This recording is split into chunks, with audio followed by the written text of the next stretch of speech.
How long? He's right now with water, so we're not fighting the water.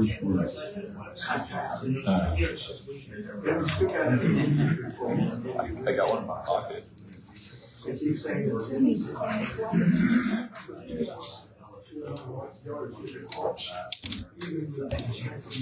Oops. Okay. You're not getting yours tomorrow. I never know. I make a argument. If they do We're not eligible.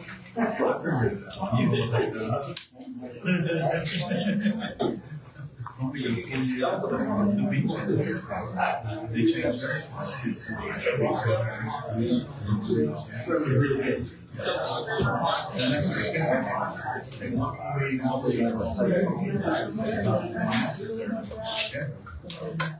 Yeah. Everything. I don't just want the medal. I'm the manager. I schedule all the shows.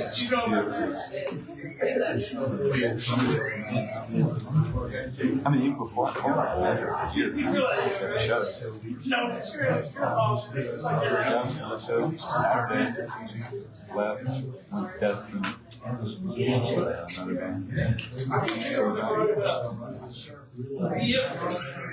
He's starting.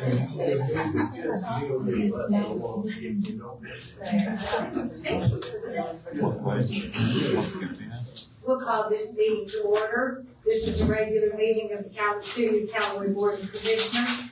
It is Tuesday, April 28, 2026, at 6 p.m. The Callaway Standard Meeting, Mr. Pelletier, will give you the invitation. Lord, we thank you for allowing us to gather today, and we pray for your guidance in making decisions for our city and citizens. We thank you for our first responders, and we ask them you bless them and their families. Please keep them safe and let them go home at the end of their shift. We thank you for our citizens and employees that make Callaway a great place to be, and pray you bless them with peace and success. In Jesus' name we pray. Amen. I pledge allegiance to the flag of the United States of America and to the republic for which it stands, one nation, under God, indivisible, with liberty and justice for all. Please do it. Mr. Bertha? Present. Mr. Ray? Here. Mr. Pelletier? Here. Mr. Ayers? Here. Okay, we've got one proclamation tonight. And our Natalie Payson and Catherine Anderson here. Okay, both of you here, let's go.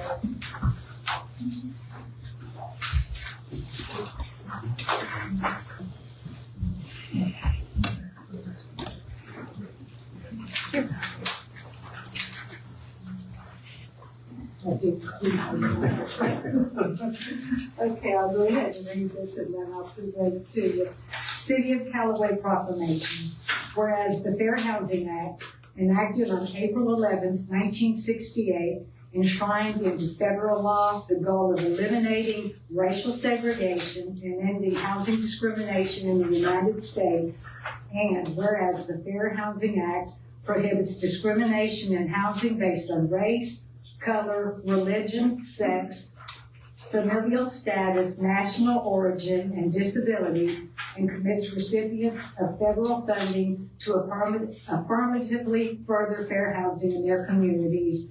And whereas the City of Callaway is committed to the mission and intent of Congress to provide fair and equal housing opportunities for all, and whereas our social fabric, the economy, health, and environment are strengthened in diverse, inclusive communities, and whereas more than 50 years after the passage of the Fair Housing Act, discrimination persists and many communities remain segregated. And whereas the acts of housing discrimination and barriers to equal housing opportunity are repugnant to a common sense of decency and fairness, now therefore be it proclaimed, I, Pam Henderson, Mayor of the City of Callaway, Florida, do hereby proclaim April 26th to be Fair Housing Month. So we'll present this to you two ladies until we'll take a picture. Thank you so much for coming to the meeting. Thank you so much.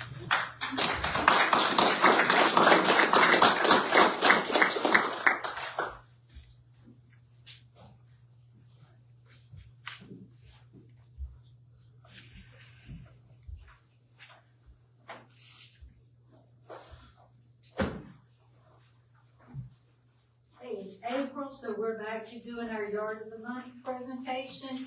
Are Lisa and James Clausen here by any chance? If not, okay.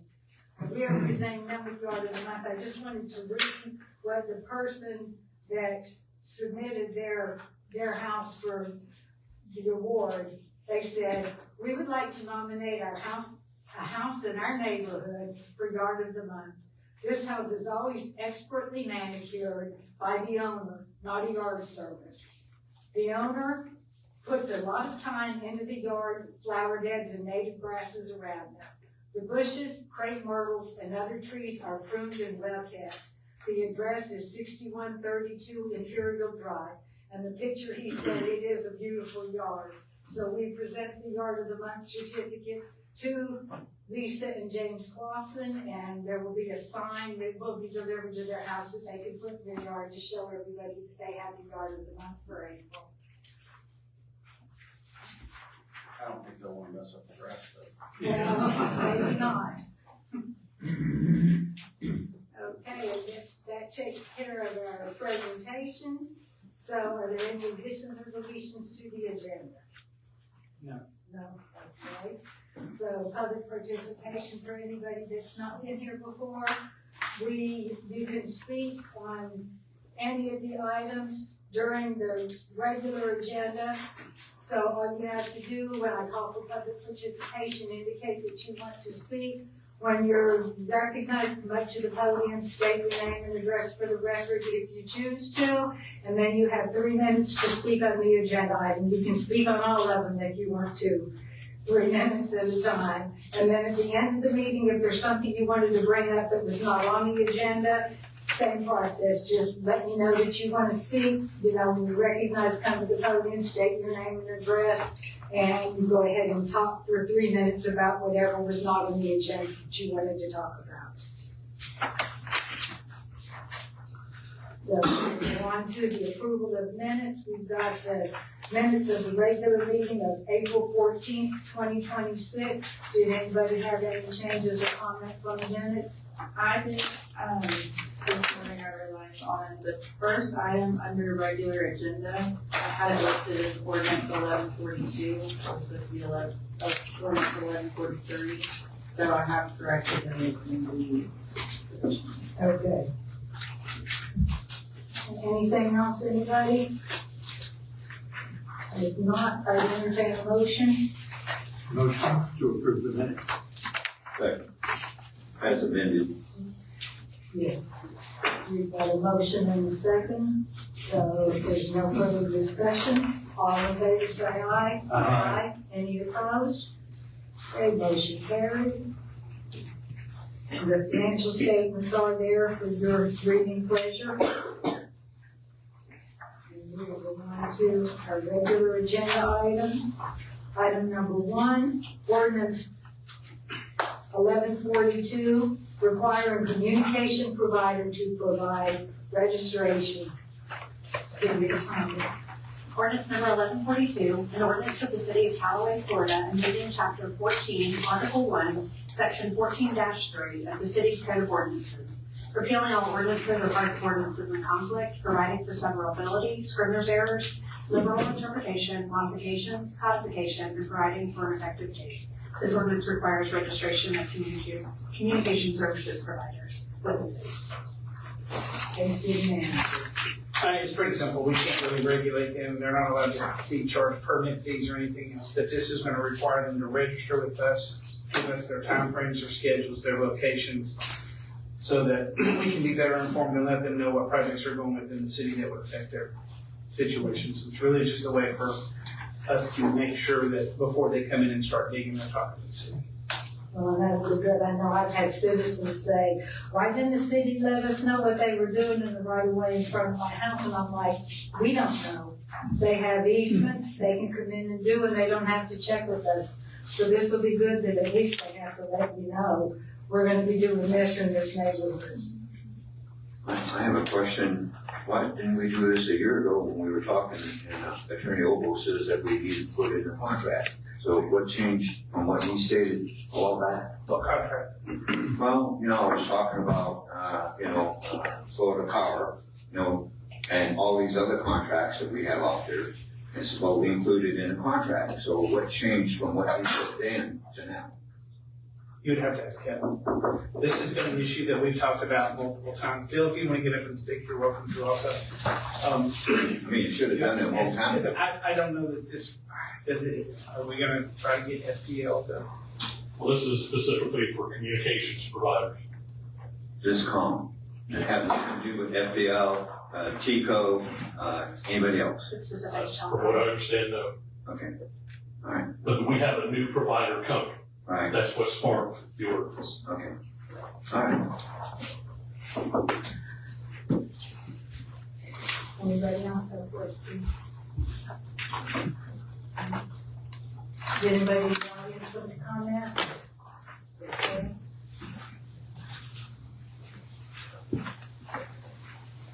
Teresa Langston, 6031 Lake Street.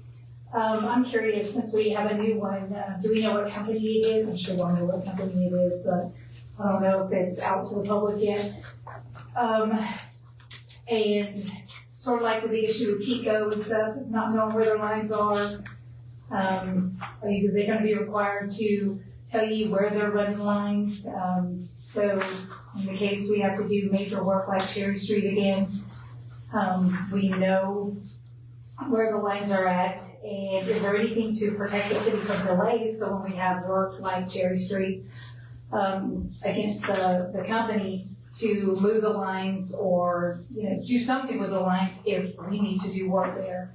I know there was a lot of delays with TICO and going back and forth, and so I know y'all talked about doing things to, rectify that situation happening again. So I just want to know are we going to do that with this company? This is strictly communication. And their lines will be easily be found, more so than underground gas lines. Plus, you have to do locates. It's a requirement to do locates before you do. And so, this is just a way that, and about the name of the company, it's Clearwave, isn't that right? Clearwave Fiber. Called Clearwave Fiber. And so, and they've actually, they've been very transparent. They've met with us on multiple occasions, letting us know what their plans are and what they're wanting to do and how they're going to go about it. So we're very fortunate because we have had some companies that have come in and have not helped us. And so this actually wasn't designed to be directed to Clearwave. It's just really for the future whenever we have companies come in that don't. Well, right, because I know we were having problems with AT&T and all that stuff too, with their lines, moving things. And I just think that the city should protect itself. I will say that the Florida statutes don't give a lot of authority to cities when it comes to telecommunications. The telecommunications law is very strong, and so they can do anything they want in the right of way, generally without having to coordinate or get the consent of the local government. So this does implement some of the little authority we do have to at least know who a contact person is that we can reach out to and try and get near-desk, put them on near-desk, and coordinate with them. Okay. It's not a perfect solution and it doesn't provide protection, but it's a tool. I mean, I know we just had some issues with AT&T, with, TICO and all that stuff, and, we kind of went around the block for quite a while, causing delays, causing money, costing money and stuff, so just wanted to make sure. Thank you. Thank you. Do anybody else want to speak? I have a quick question. Are they gonna pay us a franchise fee? No. No. It's not bad. Anyone else? Do they pay taxes?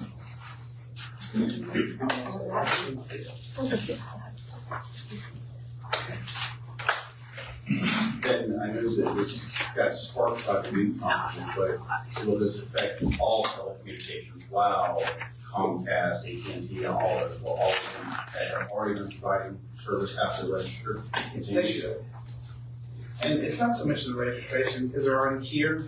It's just about communication. And we can force them into that communication. Of, hey, you're going to be working so much into this. And minor repairs and stuff like that, which is not going to be something that's going to be covered. This is when they're coming in, they're putting it Or if they're gonna,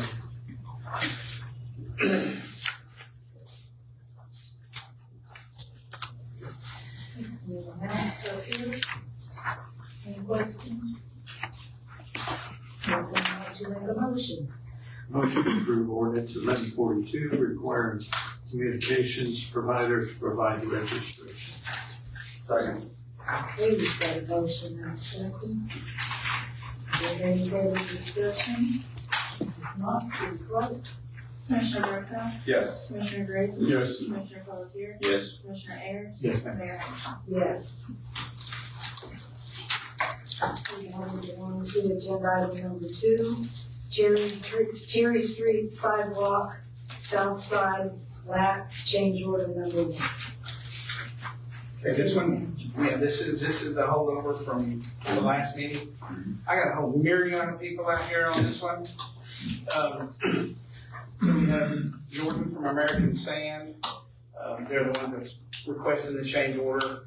We have Elizabeth and Eddie Lewis, Elizabeth Graham and Eddie Lewis. They're from DRNP, which is the CEI, well, kind of the CEI. And then also we got Donald Stanley, who is the CEI, correct? We got it right now, because you move around so much. Yes, sir. Yes, the Cherry Street lap project is the change order that we're on right now for the agenda item. I believe it was presented at the last commission meeting, and there's some questions regarding it, and that's why myself has come tonight, along with Jordan Kell with American Sand, to answer the questions. So the biggest thing that came up for the last time is, and we're kind of fortunate because Donald was actually, at the time, didn't you present for the change order for the center section of it? And so now he's over and he's running going to be doing the lap projects part of it. So, and I had talked with Jordan about this. They use standard language, but the question came up that there was labor increases involved in this. Yes. I can't answer that because that language was in American Sand's proposal to me, and I looked at what the change order request they did, and I requested some backup information in regards to material price changes in the last 1,000+ days to evaluate that for reasonableness, and compare the material increase with what they were requesting by line item. To whether or not there's labor included in that, I can't speak to that. That would have to be Jordan. To answer it, that would be no. I'm Jordan Kell with American Sand Operations Manager.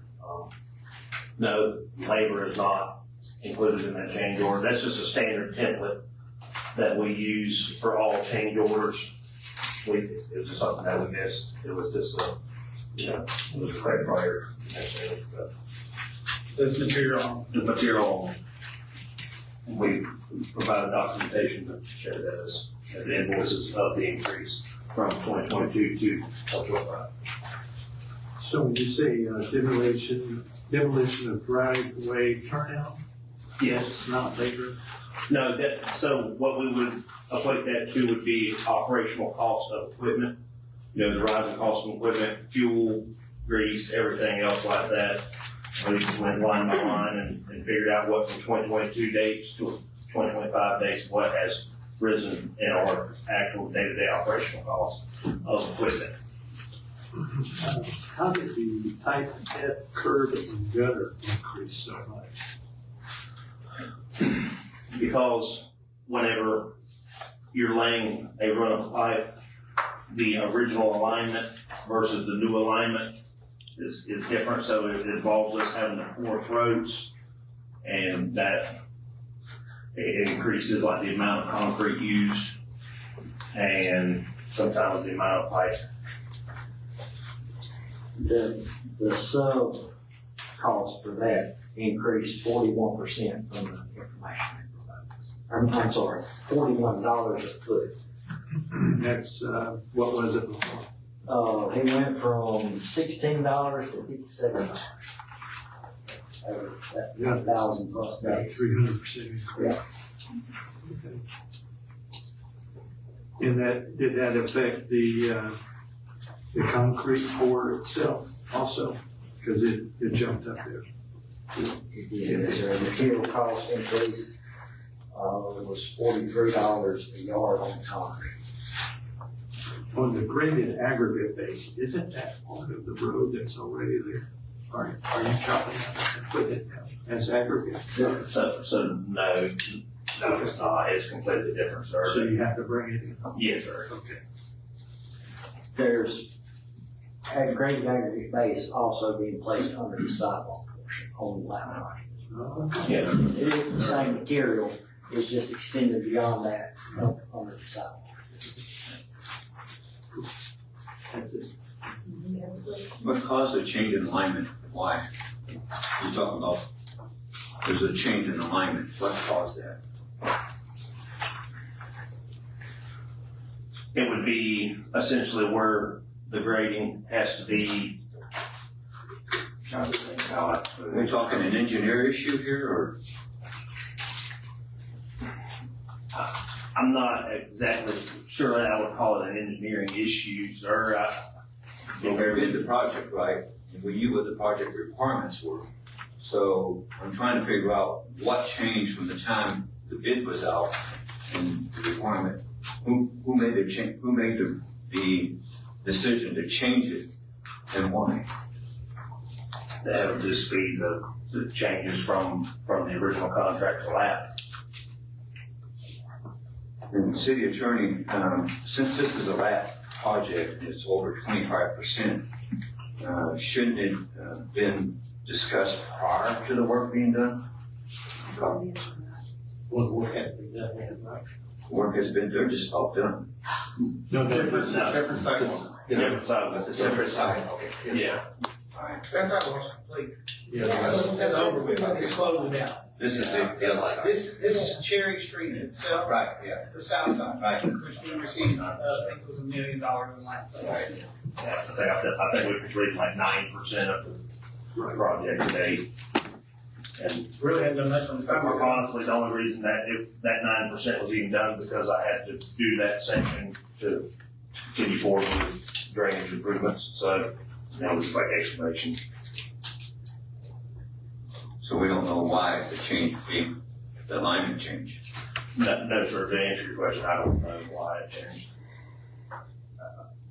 That was before my time, but just to interject here, what he was referencing was on the top F curve alignment, and the price differential that I was given was sub quotes on different projects that I helped on, so it was not regarding any alignment change, that's just the actual increase of curve.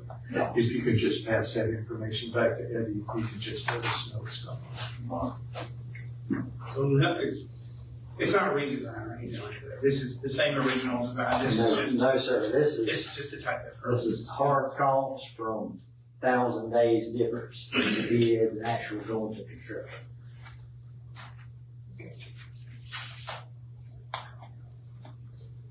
Thanks for coming in. Absolutely. Don't like it, but yeah. Anybody, do y'all have any questions?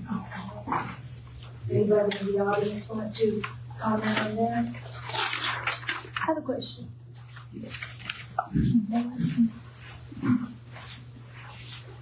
Teresa Lakeson, 6031 Lake Street. So before the change for the increase in the cost, was this supposed to be 100% covered by the grant, or was it supposed to cost us some money? Yeah, it was, we only had $1 million and that was gonna cover a mile and a half sidewalk. This was just the most funding that we could get. We did send a request to the state for increased funding, but we're already maxed out, so. Okay, so how much are we looking that this sidewalk is gonna cost us, not including, I guess, not including the funding part? That's gonna come out of our pockets. That would be an actual question on what the bid was on the last sidewalk portion. I would have to go back. Just a little bit over $1 million. That was a couple of years, that was several years ago. It's the 0.5% sales tax group. 0.5% sales tax, it would pay this. Yeah. It was coming out of infrastructure. It would come out of infrastructure. I don't know what it's worth for that. Well, it's gotta be over what we It's over have. $1 million. Yeah, exactly. In other words, Yeah, it was well over $1 million. our cost at this point, to have sent an infrastructure is $450,000, so it doesn't really matter at this point. What matters what the original, LAP grant was. Our cost now, it should have been, that LAP should have funded that entire sidewalk. And now, we're having to pay $450,000 out of infrastructure. Actually, We've got streets that are not being paved, on and on and on. Ashley's gonna try to find out what the contract amount was for the sidewalk portion, Right. because it was bid separately. Okay, so that's what I just wanted to clarify, so coming out of our pocket would be the 451,000. That is correct. Well, the original contract price is right here on the previous. Yeah, the $2 million. Oh, is it on there? Yes. So the original contract. They have a the original contract price was $2,073,200. And of that, $1 million was going to be LAP. So that would put $1 million coming out of that asset. Now it's going to increase to $1.4 million. And that's not if we don't have any changes, any additional changes or That's correct. anything, that comes up, because normally, when we do projects, we have more than one change. And this is a huge project, so there's gonna be more changes, I'm sure. Well, right, and I understand that, but, I mean, if we always seem to go into a project at one price, and then somehow, we're spending $1,100,000 extra, and it don't matter what we do, I mean, Like it you really mentioned, doesn't matter what we do. like you mentioned, it's just $1,000, that they put it out, so it's almost 3 years. Anybody else? Not saying anybody up here have anything else? Then we simply be able to make a motion. Motion to approve the Cherry Street sidewalk, south side lap, change order number 1. Second. Every time you get on with that. That would be a motion in a second. So, if there's no further discussion, all in favor say aye. Aye. Any opposed? Nay.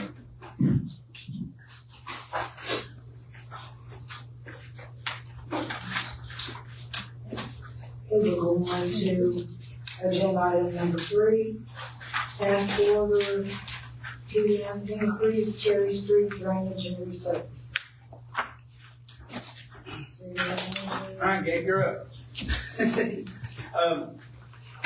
BDI is the EOR, the engineer of record for the Cherry Street.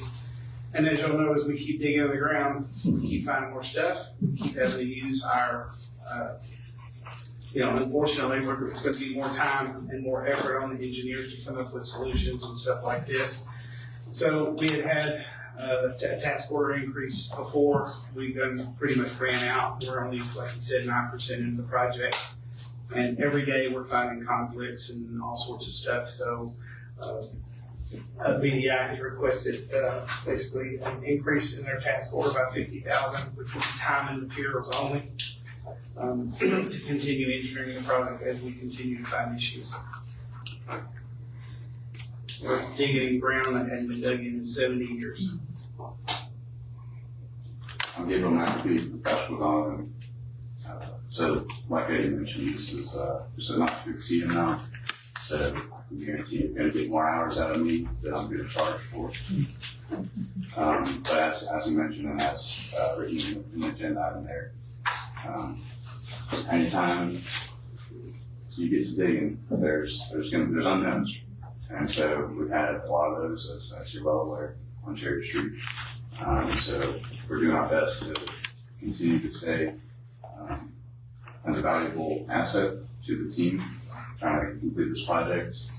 I know that Mr. Wilson can attest that we've spent a lot of time coordinating with utilities on different conflicts.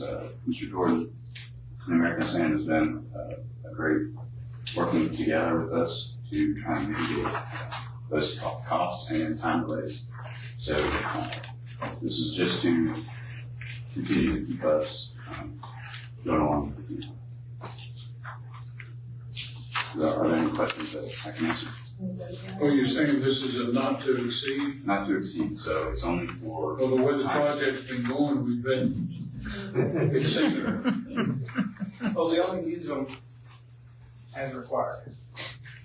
Okay. That's the way it works. Yeah, I don't just use this as an excuse to get out of the office or anything like that. This is when I spend time, working with Mr. Thomas. That's all that we try. Revising the drawing set, Tico has a new work order that we need to review to make sure that, we clear conflicts on the western portion of the project.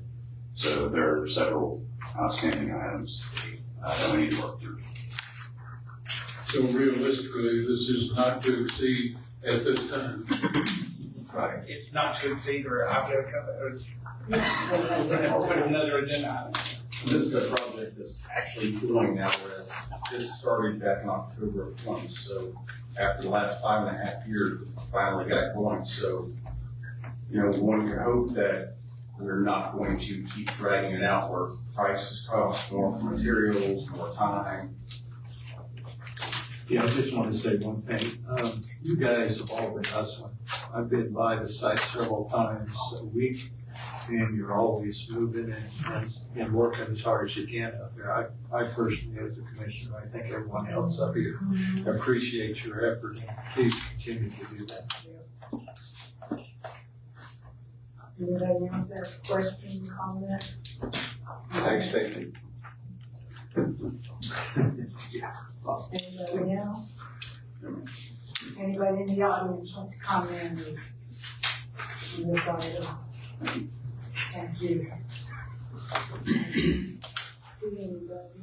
So we're ready for a motion. Motion to approve the OR task order, PM increase for the Cherry Street drainage and resurfacing. Not to exceed 50. Second. Okay, so we got a motion in a second. Any more discussion? If not, all in favor say aye. Aye. Any opposed? Okay, motion carries. We'll go on now to agenda item number 4, Cherry Street drainage and resurfacing, change order number 3. This has to do with the subsoil, so I'm gonna let Elizabeth from DRMP, who's the CDI on the project, and Jordan from American Sand explain what's going on in this particular area. All right, Elizabeth Graham with DRMP at SVE. In this area for the Cherry Street drainage and reconstruction, they went to go start excavating to install the graded aggregate base. When doing so, the road was pumping. This was an unforeseen condition, so you cannot place the graded aggregate base on top of soil that is pumping. You can visibly see it. So the geotech presented a solution to put GeoGrid down. This is the solution between Comet and Jan for $145,000. And that was also including over excavated 16 inches of material out of the additional. And 2 layers of GeoGrid. And what she means by pumping is like walking across a mattress. It's like walking on a wall. I will say that we went ahead and, just as a precautionary measure, we had the geotech go back out and redo sampling all the way from Bertha to Jan, and we got that report actually about 5 o'clock today. And I sent it on, and so, as much as, like I said, once again, we're digging and we don't know what we're getting into down there. This particular situation, we're hoping it's going to be isolated to right here, and the geotech seems to believe that that's going to be the issue, that it's just going to be in this area. Not quite sure about Jan Drive going west of the hill a little bit to the BP or something like that. But as far as right now, we're hoping this is just going to be isolated to this area. When they did the core samples, how far apart is this? I mean, I know a sample you don't do every foot or anything, but how far apart, how deep are we doing? Typically every 50 to 100. I think we're going up 100 feet apart. And, huge, every state. and I have the report, I'll be more happy to send it out to everybody, it's massive, but, there has not been a lot of changes. It's just, it's particular areas past the years. There's some heavy clay sand, Some heavy five places. I could speculate personally and say, I hope it's just gonna stay in this area because that's where we had to over excavate for all that drainage, and all that drainage has been sitting in the ground for that long, so hopefully this will be the only area where we crossed another from the houses. Probably shouldn't have started there. Gotta start at the lowest point. I know. I think we're lucky to find it when we did, but, you know, we've been dry for what, 4 or 5 weeks or more now? And it's still And it's still doing that, so. Do you have to put a base down and everything before you put the mat? Is this a mat? Is that what we're Yeah, doing? it's a geogrid fabric, you do not have to, so they'll over excavate 16 inches, put that geogrid, and then put 16 inches of clean fill in, and then put another geogrid and then put the graded aggregate base on top of that. Will this still be the lowest place after you finish, or will it be? As far as inverts of pipe, yes, it will be the lowest place. When I said that, that was referring to the inverts of the pipe that are underneath the ground, not the roadway itself. You'll have high points and low points throughout the entire course of the road, the way water drains off the road. Anyone else up here has any questions or comments? I'm gonna make a comment since you're up, but you stuck with this 4, 5, 6 years, very honestly, from the original bid. And we knew, you know, realistically there would be some changes. But I certainly want to compliment American Sand and your team for sticking with us. Thank you, sir. Because it could have gotten, and you had every option to back out of the whole thing. And we appreciate you sticking with us because there were a lot of dollars, if you left, there would be a lot of dollars that we would be facing. More than exchange orders. Yeah, change orders are cheap from what it would have been if you backed out. So, thank you. I appreciate all y'all as well. Thank you. Anybody else up here have anything? Anybody in the audience want to comment on the exchange orders that are drainage and something? Yes, ma'am. I have a question. You just need to stand up here. I'm just curious. Teresa Langston, 6031 Lane Street. So this change order only covers between Common and Jan Drive, correct? All right, so you said that we did soil testing for different areas. How long will it be before we get those results, or do we know? That's the report I received today, it went from Bertha to Jane. And as Elizabeth, did you have time to look over that at all? I have not to really dig deep into it. I did read that the geotech said that his findings did, relate to the original findings, other than this one area, there was higher moisture in the area. That's all I was able to read on to. Yeah. It's thicker than the fact that we have here, so. Okay, well, I didn't know if it was just gonna be one of those things that, yeah, we tested the soil, but we're not gonna know until we dig a hole. You know what I mean? Well, What's down there. you can only tell someone if they take the core sample and then they pull it out and they go have a soil test to see what's in this particular area. Just what do they call it, high level of plastic? Yeah, I love plastic, and it's hard with movements. I repeat stuff for a while and then I know what I'm talking about when it comes to, to that stuff. But it did say this area was a lot more moist than it was. I'm going to assume that has a lot to do with, like I said, this is the low point, over digging deep and doing everything. That's only a personal opinion. But the rest of the area that he tested, he said it tested about the same. And so, I can go out on a limb, and I'll say this because it's his opinion, not mine or anybody else's, that this is going to be a localized event. Okay. But if it's not, we'll be coming back when we have the geogrid down. All right, because I was just wondering, is this something that they do, like soil samples before they start actually a project, or is it something that you just dig a hole and go, well? No, they did sampling before, and that's why I can go back and do it again in these particular areas, and samples matched up. except for this one area. Then just showed a little, what did they say, a little bit higher clay and a little bit higher moisture. Yeah.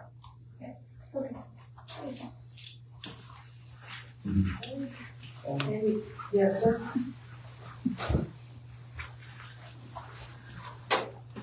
Martin Bossler, 6303 Wallace Road. I'm gonna try to be really nice, but I'm not in a good mood. These are not people that are here as a nonprofit. So when we have people sitting up here and saying, oh, we love how good a job you're doing a job that we're paying for. Your good job is your paycheck. So when people come up here, and I really don't want to be mean, I know I'm not supposed to address them, I'm just scratching the itch. When you come up here and say you're working harder for the amount of hours you get, I don't give a crap about that. Do your dang job. Get it right the first time. Simple. I'm gonna make a comment because here. Looked at you. I'm commenting them and complimenting them. We were looking at 10 million with them. Without them, we were looking at 16 million, and we were still at all this other that's coming in now. So yeah, I'm gonna compliment them today, tomorrow, and the next day. Hey, For Commissioner, sticking with us. by the time we're done, we're gonna be at 16 million. Oh, yeah. The bid at 16 million wouldn't have been any different, so what we'd be talking about is another 6 million on top of the 16. So, yeah. What it's costing us. I'll keep complimenting. Did anybody else, if anybody has to be on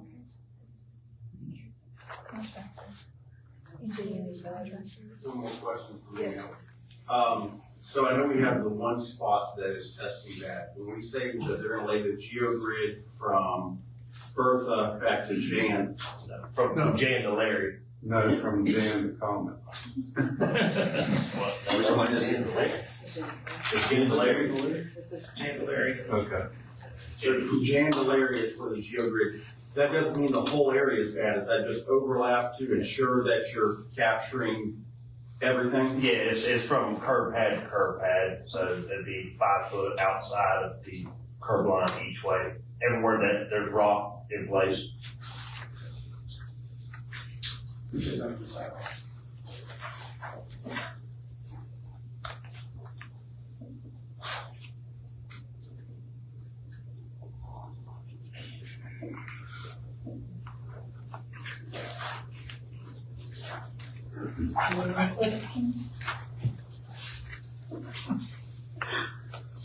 Just that it's written on the change order from comment to Jan. So is it comment or is it Larry?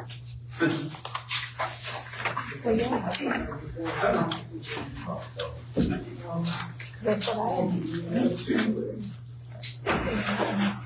Probably falls under that category, they don't know. What changed? From the email that I sent them to get this quote, it was from January.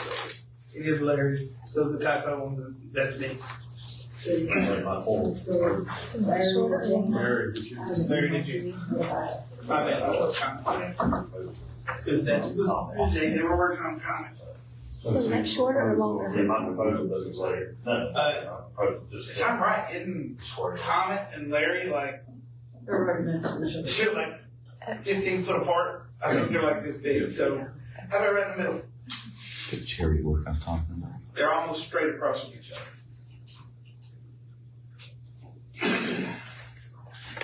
okay, any other questions? Is somebody ready to make a motion? Motion to approve Cherry Street drainage and resurfacing change order number 3. So, Is there any other discussion? If not, all in favor say aye. Aye. Any opposed? Then motion carries. We will go on to item number 5. Variance from the City of Callaway Code of Ordinance. City manager. Thank God, Mr. Fry.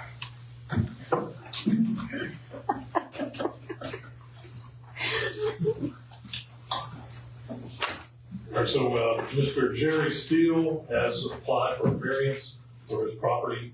If you'll remember, they came in and got a rezoning to get this property in line for their development. Some nice new houses they're planning on putting over there at 406 Poplar Road.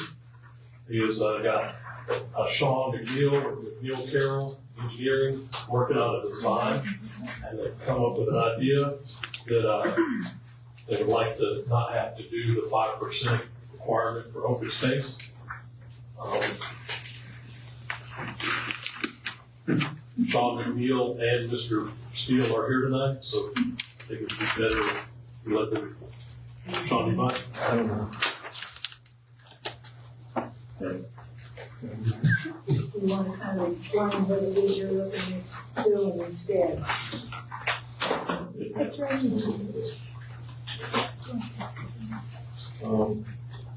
can pass these out. I think I'll put another property, but, if you take 2 sheets and pass them, I appreciate it. I'll start there. Thanks. 2 sheets. This is just an aerial of the property.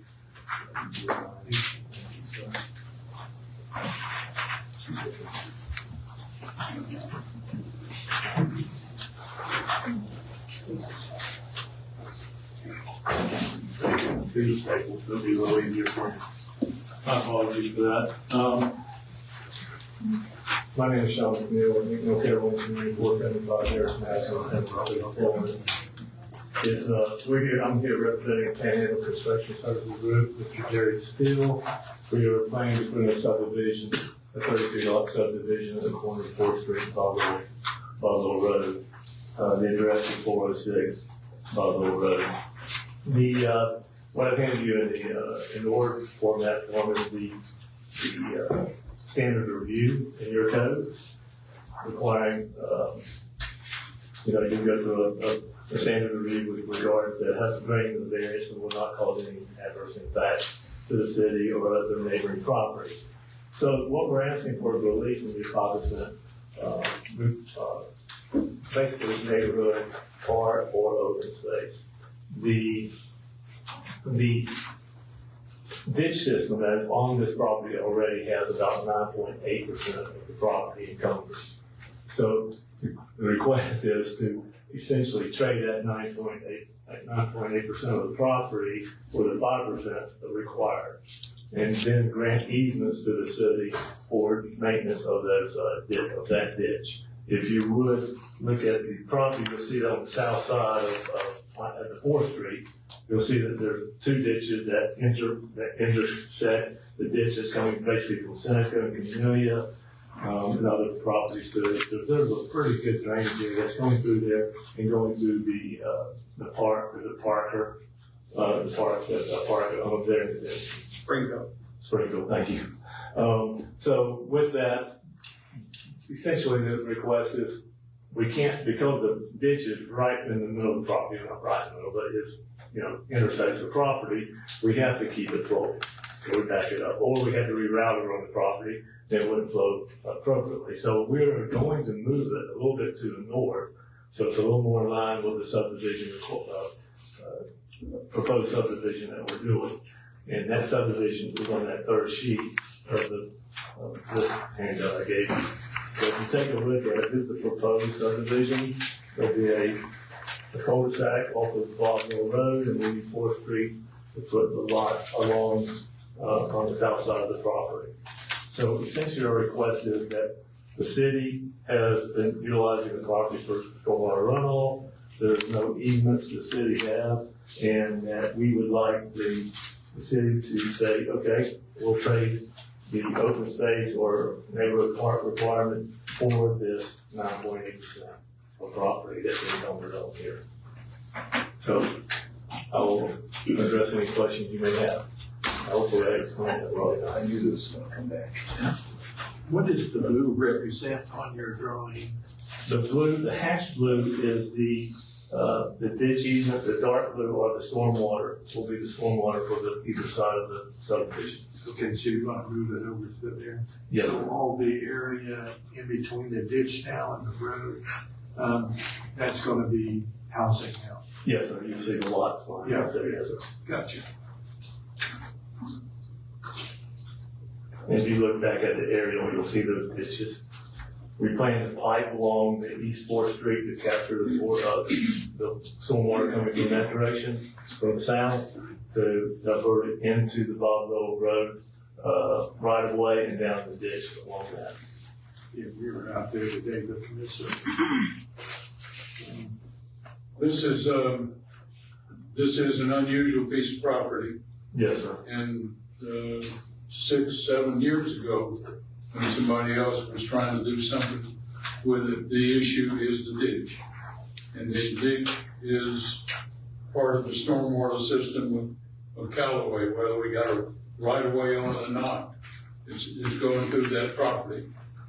Part of the issue that I have with this is if you have a subdivision, or you have a subdivision, and you have a stormwater pond, for example, in that subdivision, that pond cannot be included as a recreational area. So that's well stated in our ordinances. So basically what you're asking us to do is take a stormwater ditch, and that's gonna be part of we're getting the stormwater ditch, but that's gonna be the recreational area. Well, there won't be a recreational area. There won't be a recreational area. So, yes, sir. And that's contrary to what we're trying to do with all the developments, is have the recreational area. Right. Now, we've had other properties that have the ditches going through it, and what they've done is have built bridges across the ditches and had walkways and all that, just as common ground, but not as part of the recreational area. Well, I can't speak to that, but I would have to know what you're speaking of directly. Was that ditch already on the property? Was Callaway using this? I mean, Callaway is benefited from these ditches along this property. Yeah, with the ditch, the ditch was there when whoever, that's, just because somebody bought the property, that doesn't mean that stormwater doesn't stop going through it. It will when we redesign it. So we have to redesign that ditch. Well, if you redesign it, but you're actually taking that stormwater. So the appeal is essentially that, hey, we believe we're doing a lot of work for the city of Callaway, that it's benefiting the Callaway, and the belief is 5% of the property doesn't have to go into open space or to recreational parks, or neighborhood parks even. So you can have a development with no recreational park. We will have a development, and we can put a walkway down the ditch. I mean, I don't think that's somewhere we want to be. I mean, we can do that, but I think it would not look so good, and it also put some people in terror. That's right. Yes. Yeah. We want activity in the development. If you don't have the activity there, then somewhere down the line, we're gonna have to build a park somewhere to take care of that activity. Well, the variance request is because of this property being so unique and having topographical issues, as it states in your variance standards of review. And I've identified on this piece of paper. So how many lots would you have to sacrifice to meet the requirement? Two lots. And I think what Commissioner Griggs is trying to say, that either way, we're going to maintain that ditch if that's what we do normally. So it doesn't benefit us one way or another, whether you move it or not. I understand what Commissioner Griggs is saying, but right across the street, there's a huge recreational area. And I would think that. That's not what we, That's not what the requirement is for the development. We changed that on purpose because of what was happening. There was a purpose why we changed the requirement. Who maintains the ditch right now? We do. We do. And we would in the future unless you took it and took care of it yourself, but eventually you move on and we'd be taking care of it anyway, so. I don't support this at all for the simple fact, I don't care if it's right across the street. The issue is that we changed LDR for a purpose, so these kids would have a place to go, not cross the street, or go down the street, or go down a mile, and started it all back, If I may, Your land development code also gives relief for property like that, because you have land development code that shows the variance, gives you relief with the variance request and appeal. So your land development code is being followed. I think you just have to build it the way, by, what our requirements are and whatever it be, I, like I said, I don't support changing and giving a variance personally. That's my hope. No. You're moving the ditch, and that's fine, but you're not moving it because of the recreational area. You're moving it so you can fit the lots in that otherwise you would not be able to fit the lots in that you're actually planning, whether or not you lose one or lose two lots due to the recreation. Well, yes, I understand your point, but I would argue that, I would suggest that if you're looking at this property, and this property had these ditches on it, there was no reason for those ditches on the south side. Zero. There was not really much reason for the one intersecting the property. It was just, I don't know why, but somehow someone was allowed to put a ditch across there, and no one really got secured their rights to enter that property. I understand prescriptive rights, but in a sense, the city of Callaway just used this property and was benefiting for many, many years of it. And it's now encumbering the property to do better development, in my opinion, without this neighborhood park. Well, neighborhood park is part of the development of the neighborhood. Thank you. I understand. And That's really, we can't compromise on that. And we're also not, don't want the ditch to become the playground of the kids, We've had 16 inches of rain in 3 days here, before. Well, this is not California. Yes, we don't want to design for that either, so. No. But you have to design for the standards of what the city is presenting. I think we've done this. Would you like to sing? What would you like to sing? I'm listening. And understand, and here again, you move in a ditch, allows you to put at least the units in that beyond what you were saying, you'll lose one unit if you put, if we have the recreational area. But, or up to 2 units. But if you didn't move the ditch, you couldn't get them all. You couldn't get everything in that you're planning. So give up the 2 units to meet the requirements. Right. And, like I say, we changed this to make sure that things were being done because there were, and even some of the developments that,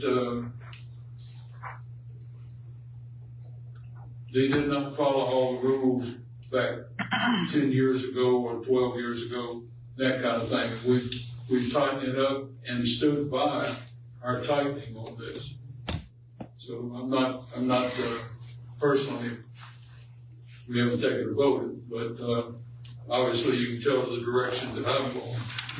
Yeah, I wish I could change your mind, sir, but I think that's a very good, one give it to the other, if you will, because I do think the city will benefit from a new subdivision. It's good, sir, for you as a developer, not good for, what the city's looking at. You're looking after your investor. We're looking after, the people that are gonna occupy that area. And, it's good for you, okay, as a developer, but nothing else. And that's the reason why we established the standard back on that. So, you know, we're two of us are going. So, what are the lot sizes here? There are 5.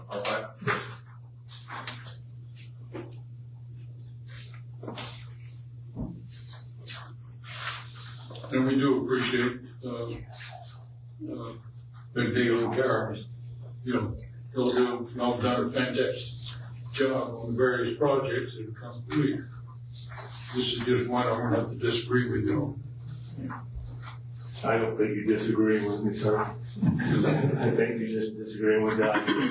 So I appreciate that. Any other questions? Anything else from anybody? Thank you. Thank you for coming in. Thank you for having me. Anyone in the audience want to comment? Yes, sir.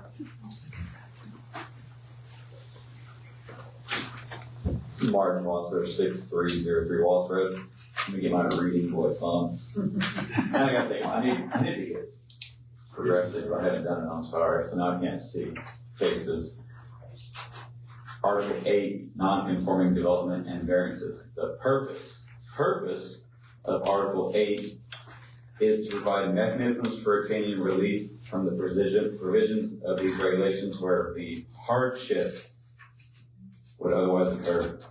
So, once again, I'm up here talking about people applying for a variance, and obviously it seems like they're gonna try to shift what would be their hardship, because they don't really have one based on what I see, to the parents and people that would be in that little community.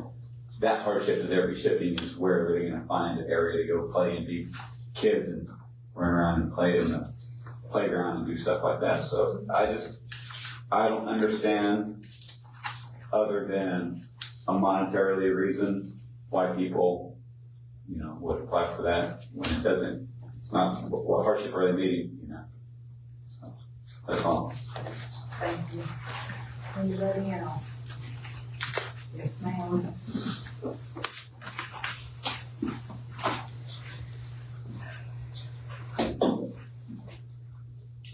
Since I already said my name and address 3 times, you guys get it. I just want to say that, we have it in the LDR for a reason. When they started looking at the property to develop the property, they were aware of the ditch in the middle of the property. I don't think that they should be, with the reason that, Callaway, with the uses of the drainage, I think that's kind of like trying to extort, hey, you've been using this, so you should do me a favor and grant the variance. That's what it kind of comes across to. Now, they may not mean it, but that's what it sounds like. I think that the only people benefiting by doing away with the open land would be the developers. It takes away from the citizens that are going to eventually live in that area. I don't think we should grant the variance. I think the neighborhoods need more parks because it does keep kids out of trouble maybe a little more than what at least we hope it does anyway. But, we have zoning plans for a reason, and I guess what it boils down to is when they appreciate what they're doing in the area, building it up, making it nicer, but they were aware of this whenever they started developing the property, so I think that they should try to figure out a reasonable way to fix the problem without taking away the urban area. Thank you. Yes, ma'am. Just one thing I was wondering is why that didn't go to the planning board first. I know some things don't what make that different, didn't have to do that. But 2, I just want to reiterate what Teresa said. That was some extremely manipulative commentary from this developer. Suggesting he does something for you, so you need to do something for him. And that's on public record now. That should be unacceptable to every one of you. Because that's unacceptable to me, and that was some sheer lack of good judgment in making that type of commentary up here. Anybody else? Yes, sir? By the way, the planning board doesn't do variances. I had the same question. Thank you. Okay. That's why we say okay, thank you.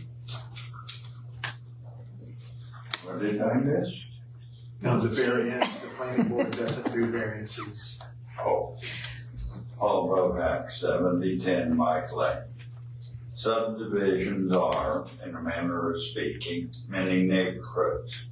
They share a certain commonality in terms of architecture, landscaping, and perhaps color schemes. They offer residents certain amenities, such as sidewalks, street lighting, and paved roads. In Callaway, subdivisions also provide open space for a neighborhood park. That amenity is clearly expressed in an ordinance adopted by the City Commission. The requested variance seems to swap an existing environmental condition for a reduced open space requirement. The developer knew the stormwater ditch was present and knew it would have to remain. I think the open space needed for a neighborhood park is an inconvenience for the developer, and that is what prompts the requested variance. The ordinance serves not only the immediate needs of subdivision residents, but also those who would visit as guests, including extended family members. I believe the variance request is an overt attempt to dismiss the importance of the ordinance and should be denied. Additionally, as I read the ordinance in the LDR, the requested easement appears to be in direct conflict with the ordinance itself. Please see 15.715.11, parens D, parens 1, III. I brought my own copy. I'll be glad to argue with anybody except the city attorney. Thank you.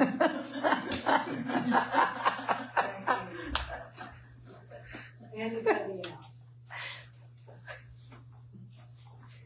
Anybody up here have anything else to say? Would someone like to make a motion? Motion to vote on variance from the City of Callaway Code of Ordinances. So, Approving or denying? Just to vote on it. Take a vote on it. So a yes approves and no denies, is that what you're, Yes, ma'am. everybody got that? Yeah. You say yes, you're in favor, if you say no, you're not. The normal way of doing it is to vote, make a motion To approve. to approve it, and then we turn it down. Or I thought it was pretty self-explanatory. We're just gonna vote on it. maybe what's the, It's appropriate to make a motion to approve or a motion to deny. If your motion is to deny, your yes is effectively a denial. So it's a little. That's what confuses it. so is a no approval? Yes. If it fails. The motion's a good motion. Yeah, we've had that before. So it's just, Everyone understands a motion to vote. You vote yes, it's approval. You vote no, it's a denial. okay. Do you want to do a roll call second? We still need a second. No, we got a Yeah, second. we did second. Yeah, Commissioner Brooks seconded, didn't you? Pardon? Didn't you second Yes. his motion? whatever it is. So a yes approves and no denies. So everybody's got that. Commissioner Briggs, No, Commissioner Pelletier, No. Commissioner Ayers. No. Commissioner Birdsall. No. Mayor Anderson. No.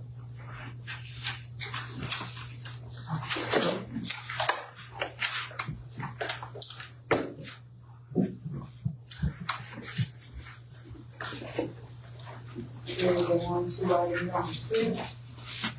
Department of Environmental Protection, MS4 permit site visit lot. It looks like this is sitting. So, I'm gonna let Bill explain everything about our municipal permit. So it is required for us to put this on the agenda yearly to give a report on our MS4 report. Mr. Tony Diaz, MS4 coordinator from PDP came and did an audit with us. He sat down in the office and we fed him document after document on everything we do all year long. Then we did a field inspections and all in all, he said, and I quote, that we did very good. So the MS4 permit is municipal separate storm sewer system. Separate meaning that our stormwater goes separately from sanitary sewer. Not around here, but there are some cities that their stormwater and their sanitary sewer go to the same place. Ours is separate. This is all part of NEPDES, which is National Pollution Discharge Elimination System. Basically to keep the rainwater from washing debris, litter, trash into our natural waterways. I'd like to take this time to thank Lisa Cupkey, our planning assistant. She's kind of the hub. She is tasked with data collection, outreach efforts, and putting reports together all year long. She is assisted by Chris Griffin, our street and stormwater water superintendent. Charlie Beach, street maintenance 2. He's our crew leader for the guys who go around with pickup sticks, mow the grass, and make sure all that debris doesn't wash out into the natural waterways. And everybody's heard this name, David Carrington, solid waste supervisor. You know, they pick up literally tons and tons of debris to make sure that it's up and not washing off. The data collection is quite extensive. I'm just kind of giving you a brief. They require us to turn in which ditches have been cleaned, how far, did we just mow, dig them out. We're required to turn in how much debris, litter that's picked up. Mr. Charlie turns in how many bags, etc., of junk, coffee cups, bubblegum wrappers in the ditch on the right of way, etc. We will be required to not only turn in a volume, but we're going to be required to weigh it next year. They're completely going to revamp the entire process. So just when we get comfortable and Lisa's got a pretty good idea what's coming, they're going to change it on us. So, Eddie, we're going to be asking for a scale next year so we can weigh the debris. We also do site inspections, construction sites, subdivisions, commercial developments, to make sure their silt fencing is in order, all of their erosion control efforts, once again, to make sure that it's not washing into our natural waterways. The outreach we do is constantly all year long, including the website actually helps us with that. Newsletter, flyers throughout the city.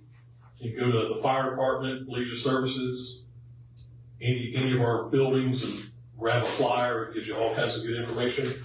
This is an approved product. It's an inside joke. And seals.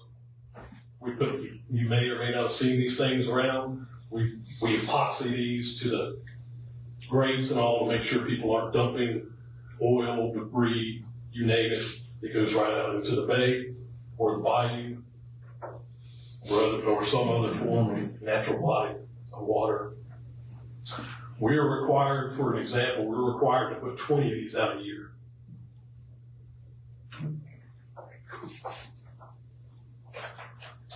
On May 15th at 10 a.m. until noon at the Public Works Building, which is at 324 South Bertha Avenue, we will have a Florida-friendly landscaping and cleanup day. We're asking for volunteers. Tim McGeer, our Leisure Services Director, will give a brief lecture on what, where, and how to care for landscaping in our area.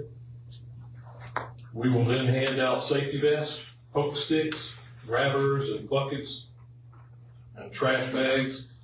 And volunteers led by staff will make their way up and down Bertha Avenue, picking up trash and litter and debris that could potentially make its way into our natural waterways, ensuring compliance with our MS4 permit. Could you repeat? We will be, date and time? sorry, Repeat the day and time. it's going to be May 15th, 10 a.m. till noon. We will be giving out free waters, but no hot dogs. You just can't do it. Not this time. Hamburger instead.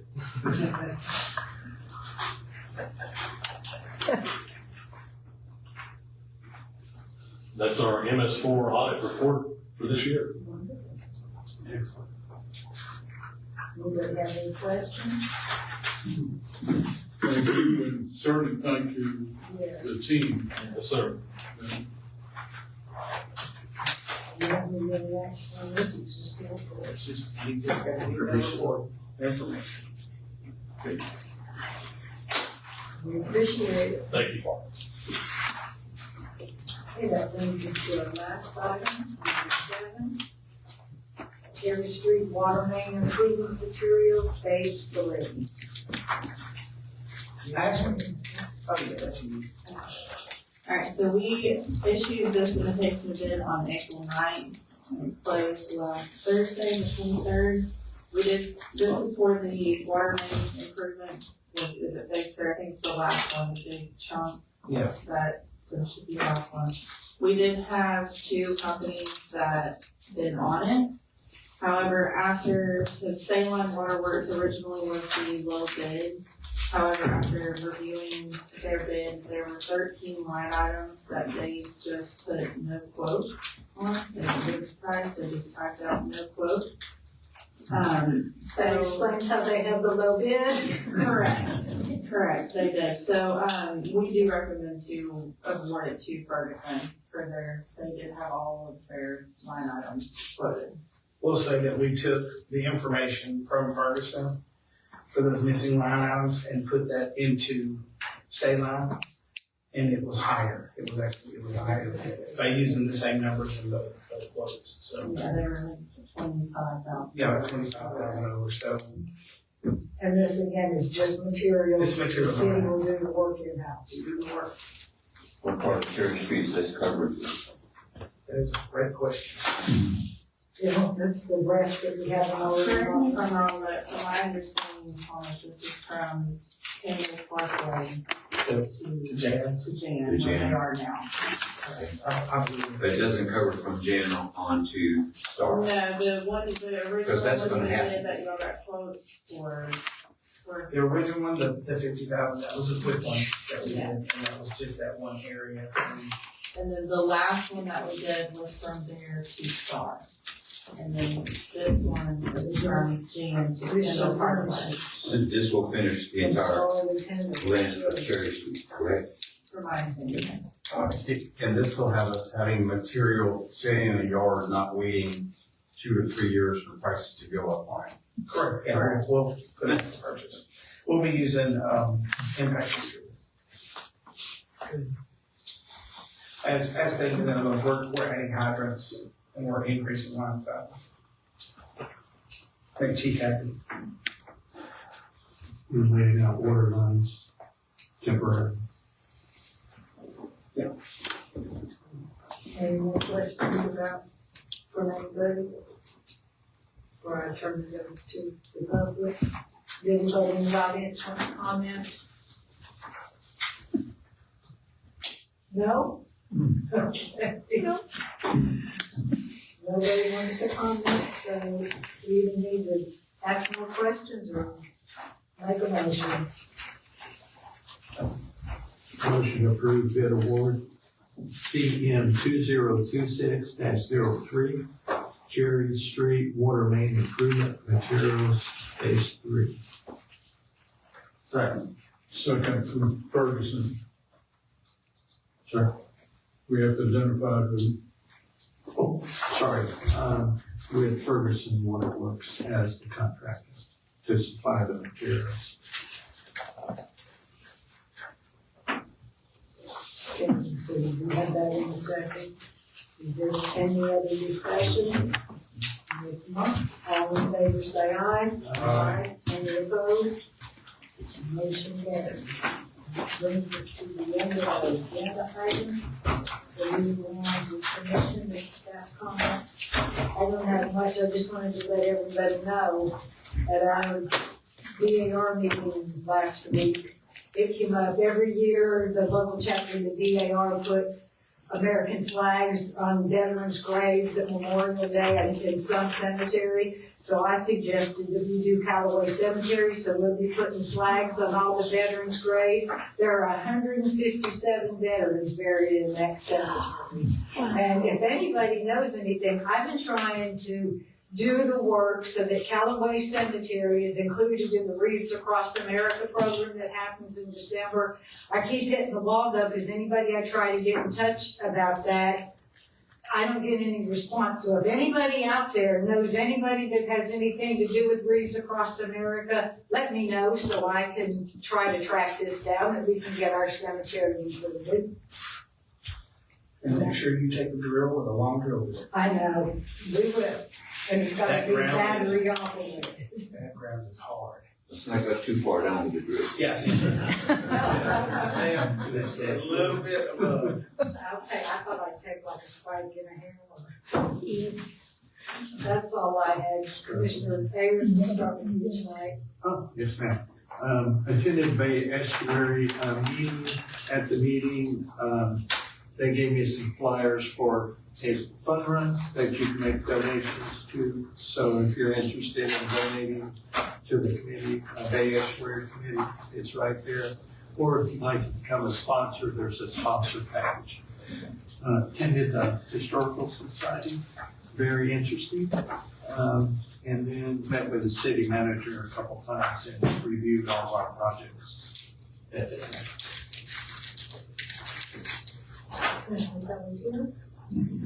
City manager, you're gonna talk about Flex next? Yes. Also, finance director, we'll be up with that. We have started. Advertising. We're straight, we advertised, we got, I don't know what the total number was, at last count it was 133, and somebody said 150, we posted this up on Indeed. And we had a plethora, we narrowed it down, and we're in the middle of interviews right now. Okay.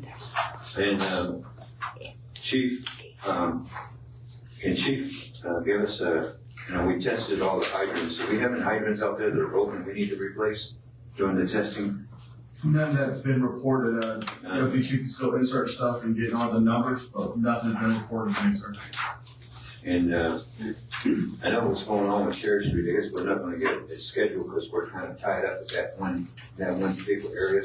So I think what'll happen is now that they've got approval, he said he would issue schedules as quickly as possible. Okay. And I didn't like the idea that we approved $450,000 on something that we don't know what changed the line. I hate that.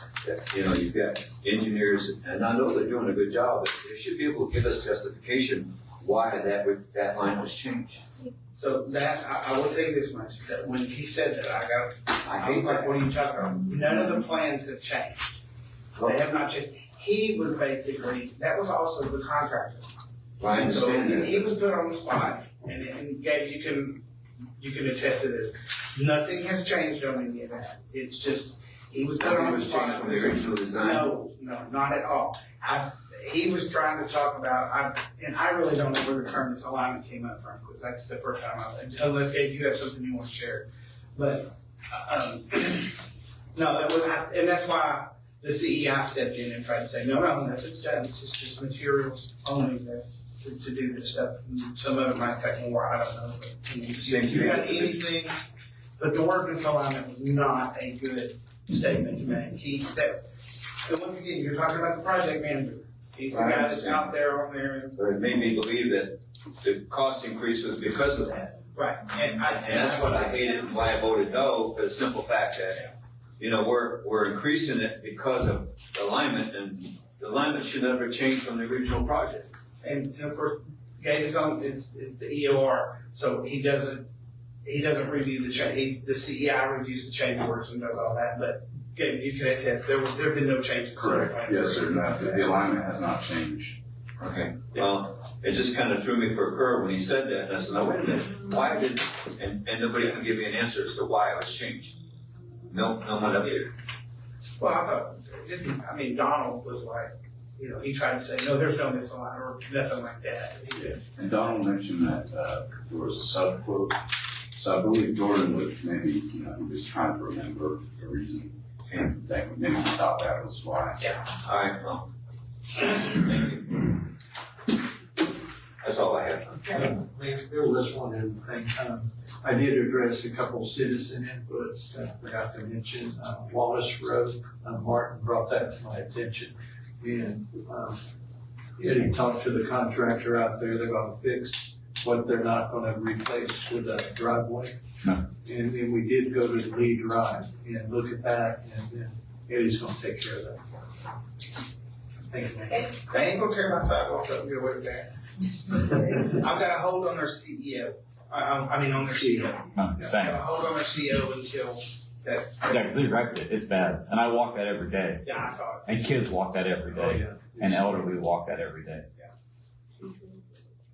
They're building a house, so when they were bringing in the concrete trucks on it, it just broke the sidewalk all over. They're gonna have to put a driveway in, so most of that'll be fixed, it'll be fixed when they do that.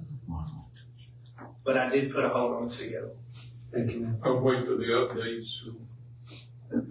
Most of them have already been taken care of, but I'm first. I'm done. I've got a few things.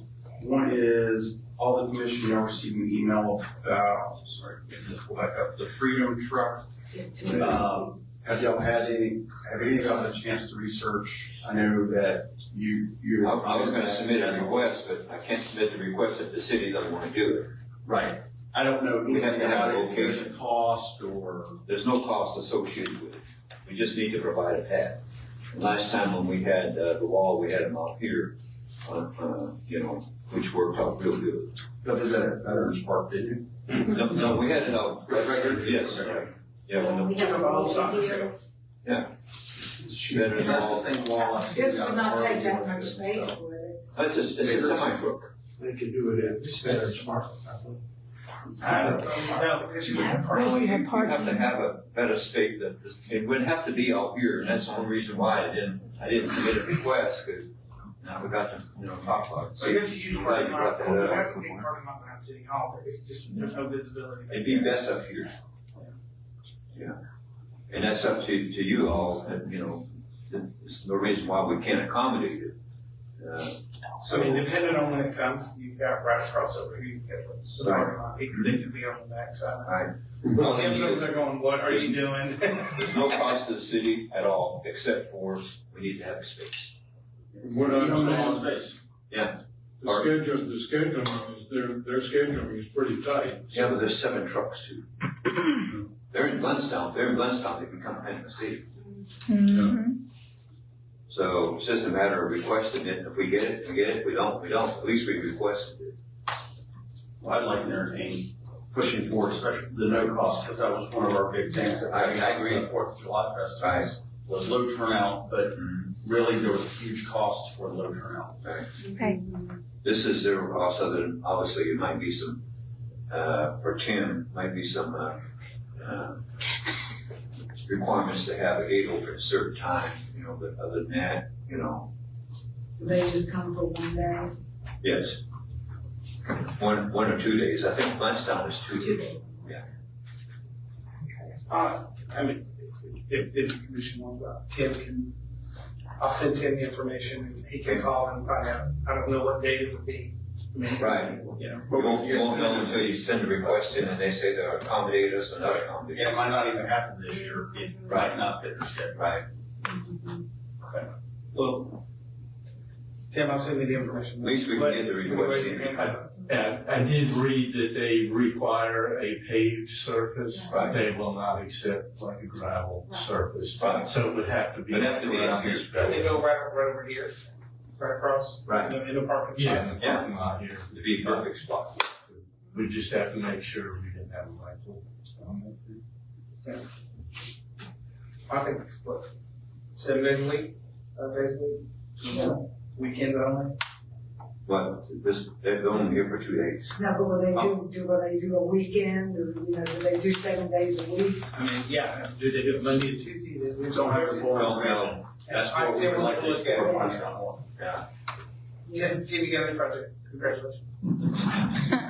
Give it to Caleb, he's not here. That's right. I'll send it to Caleb. It would be a good thing if they come. If they don't, at least we tried. Okay. Moving on from that, Tim and his team and the whole city of Callaway, the fire department stepped up a whole lot. We had a firefighter who passed away a week ago. We had a memorial service here. The fire department stepped in and took over for locations in the county. So as a first responder, I'm a little emotional. It's a big deal that we helped out. But I really appreciate that, how much we're ready to help out. And just go from there. Yeah, we have great leadership at our fire department, that's for sure. And then on to a less sad portion is, Callaway and Rex, there's a lot going on. There's races and stuff. There's a 5K and 10K to do every other week. There's gonna be one here on Saturday, so anybody who would like to join, I'll be there. And I'll buy the first round of coffee for whoever beats me. Can I take my motorcycle? No, it's not the dirt track, it's not race vehicles. That's a 10 wheel. Is that it? That's it, ma'am. Okay, so you're on to city clerk, city attorney, city manager, you're up. Real quick, at the last, commission meeting, Commissioner Pelletier had, discussed the, I'm sorry, I'm trying to pull that. We talked about bereavement leave. We didn't really have any information to put into the packet, but I will tell you, we did find a couple of policies that some of the other cities are doing. And, of course, they have to match up with our 4896 schedule. So Panama City Beach does have a policy. They actually do 24 hours for the full-time employees, and then 36 hours for firefighters. So they changed it to 48, it just wasn't updated in their manual, they went to a 48 bereavement for the line. So a shift is what they do, right? Yeah. And that's what I was thinking, is that give the department a shift. Yeah. So we didn't, I don't have legislation, and we'd have to change that in policy manual, but I wanted to bring that up. And if y'all want to take some discussion on it right now, I can bring legislation back. That's something that this commission chooses to do. I thought we were gonna bring it back and have a discussion on it, and it wasn't in here this evening. Well, we were doing investigation, we didn't Right. have enough information. We have it now. I don't know, we're not voting on it, can we discuss it tonight? Well, We can discuss it. I don't know that it's worth voting on unless you're gonna adopt their policy. No, well, not about their policy, okay. I'm just, before I put effort into it, is that something this commission wants to move forward with? I'll just say, if we're gonna increase the number of hours that the fire department gets, then I feel like we should increase the number of hours that all the other employees get. I understand, Mayor, but the fire department, when we start looking at the fire department, it's a different breed than there is the rest of the city. You know, we're giving our employees 3 days. Yeah. You know, and But you know. you don't see, the rest of the employees running around at 80-degree heat with, around the city to get in condition. You don't see them on medical calls. It's a different breed. And I understand what you're saying. We need to be fair across the board. But at the end of the day, 1 day for a fireman, to me, for a bereavement is, what are you gonna do? Well, but we've already adjusted their schedule so they work 48 and they have 96 off. They have 4 days off. Yeah, but they don't get to go home either for 2 days. That was their The choice. rest of our people go home. That was their choice to work 48, not 24. But be it 24, Mayor, they're still not going home at 24 or not going home at 48. Whatever you say, I still feel like we need to be even. If they get 36 more hours, then I'm in favor of the rest of the employees getting 36 hours, more hours. Well, then I feel like it's too much for the fire department. I'm sorry, guys. Well, I understand that, Mayor, but I don't agree with you for the simple fact that the fire department's mission is entirely different than the rest of our city. We've been treating for years, and it really angers me that we're talking about our firemen that can come over to your home, my home, and save my life. Nobody in the rest of the city does that. I'm not putting the rest of the city down, but their mission is entirely different. I agree.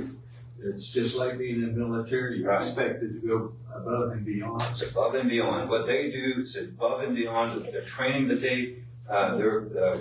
they're disciplined a bunch of people, you know. And yes, not saying that Public Works and the rest of the city, rest of our employees are not dedicated and not doing a great job, but you know, we've been treating our fire department like the rest of the city, and they are part of our city. But, you know, they don't get to go home, be it 24 or 48 hours. They're away from their family. And what they do for us is, you know, above and beyond. And I think we should honor that and give them the, you know, one shift and leave the rest alone, in my opinion. It's like staying at work in the military, you cannot go. Right, thank you. Yeah, but they don't give you anything extra in the military. Well, yes, they do. Yes, they do. You're training the whole time and you're doing stuff. But you don't get extra days off for it, is what I'm talking about. You don't get extra time off. All depends who you work for. That's true.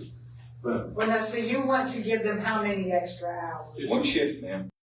Then? right, But they get paid over overtime. bereavement, you wouldn't do that. They're not doing it for free. Right. So 48, and now the rest of our employees would have 3 days. I stand where they stand. Oh, of course. Of course. There's, what are we talking about, the dollars, or are we No, talking? we're talking about bereavement time. We're talking about time or dollars? No, we're talking about time. Okay, but for everybody else, it is, They get 3 days. well, Employees, regular. they're getting 3 8-hour days is what you're talking about. They're getting 24 hours, Right, and they're getting paid for the 24 hours. right. Yeah, I don't see where the problem is that what you're saying is that the fire department would only get 1 day off. Right. Where you gonna go 1 day for Why can't they bereavement? get 3 days off, but only the 24 hours pay? I don't agree with I that. mean, that's just, that's a matter of scheduling, Right. you know, under those circumstances. And it's not gonna be occurring, hopefully. We've got 4 members there, we're good to go. That's right. We have 6 per shift, but we have 4 members at minimum staffing. Has it ever been an issue with only giving them 24 hours? It has,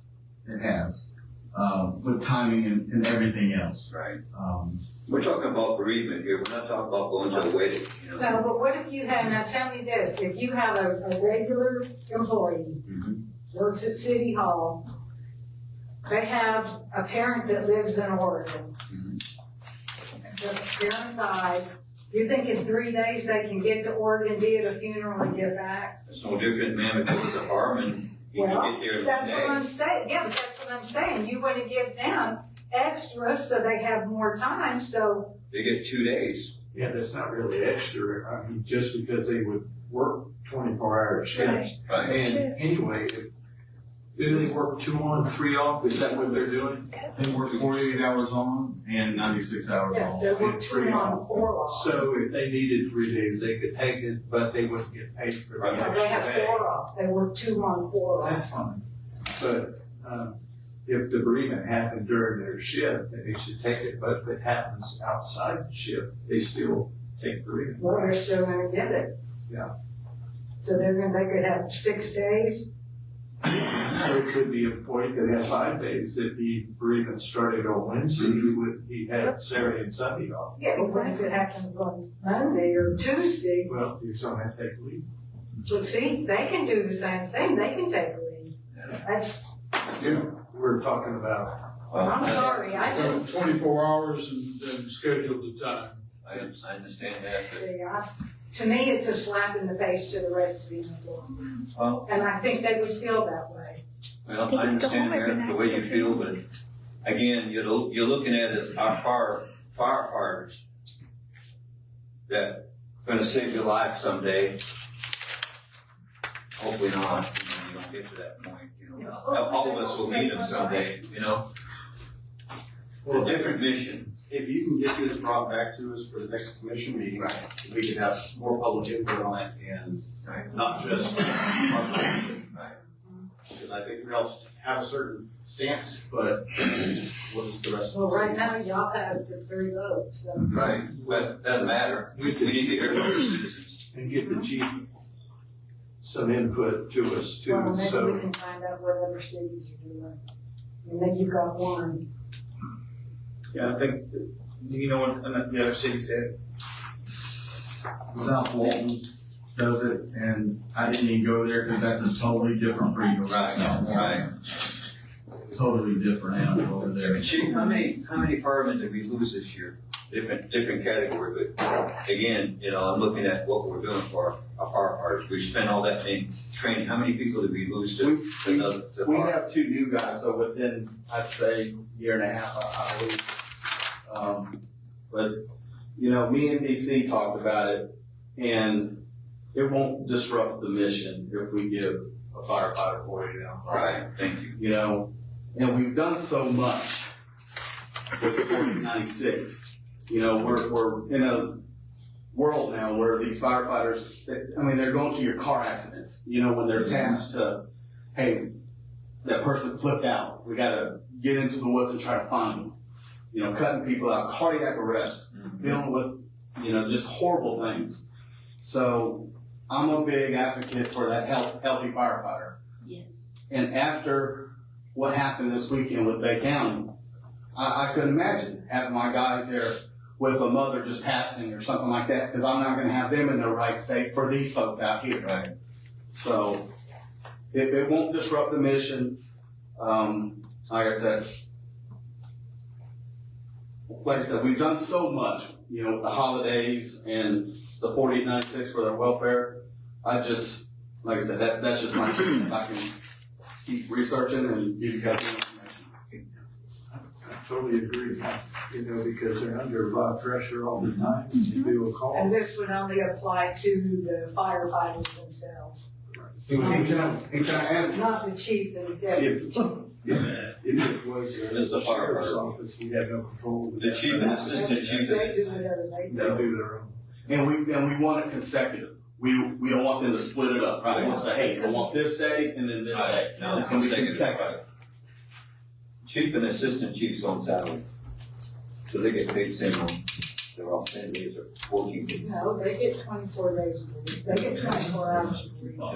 Salary employees get that. Otherwise, they have to use vacation for sick time. Yeah. They're just normal. Yeah. Is what you got. Yes. Anything else on that? Bring it back, city manager, please. It will be there. Thank you. We just want a little bit of direction. Else to be back for. Just discussion. Oh, yeah, that was me. Wow. Yeah, that was you. You weren't there, We are doing a walkthrough on Hugh Thomas on Thursday. We are in the purchasing process for the amphitheater through the Sourcewell contract, and we're waiting on them to send the documents. We've had a meeting on merit pay and made some decisions on that as we continue to move forward, so we'll have that for you at budget time. Sandy Creek is still in environmental. Any updates? Nope. All right. How about spillway? 100% plan. Well, everything's at 100% plans. We're just waiting on environmentals. Yes, sir. Still waiting on environmentals. Okay. We have had the state has been calling. The Department of Commerce has been wearing out and trying to help us get this stuff done, but I don't even know what to do. So, FlexNet, we're doing conversion right now. It's where the files from Springbrook have to match up with their software. As y'all know, when Springbrook was originally set up, unfortunately, it was set up by people that didn't understand the software internally. No. Yeah, internally. We're having to make a lot of changes. It's actually coming down to almost an audit of every account. Springbrook is assisting us with this right now at no charge. They're being very, very helpful, because at the same time, they're also learning too. So, we're Lisa's in a rush right now, 'cause this is her project, she's spearheading it, she's spending an absorbent amount of time running the reports, seeing what's right, and trying to get all this done before we do drive-bys next week.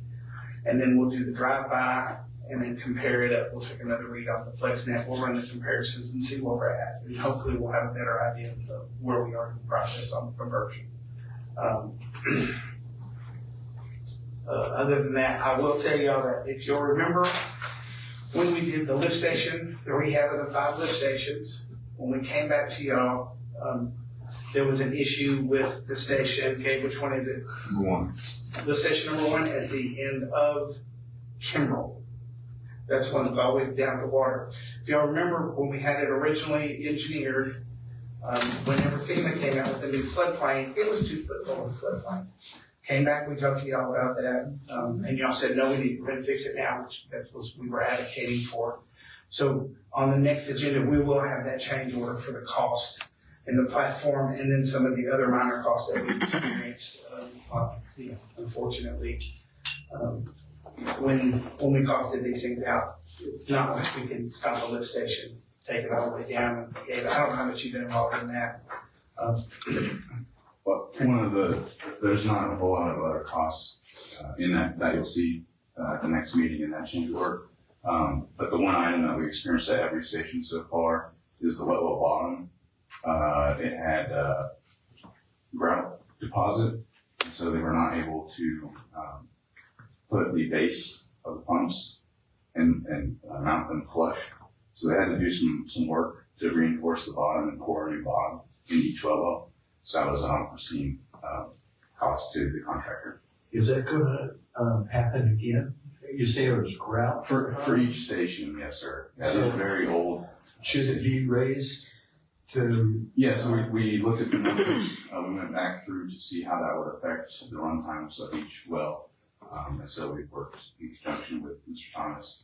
And so everything is good. We're getting good flow, good numbers. So that was just needed for construction. And that's a very minor cost. It is, yes. Yeah. When I say minor, I don't remember right offhand. It's a couple of thousand per Couple station or thousand. less. Yes, sir.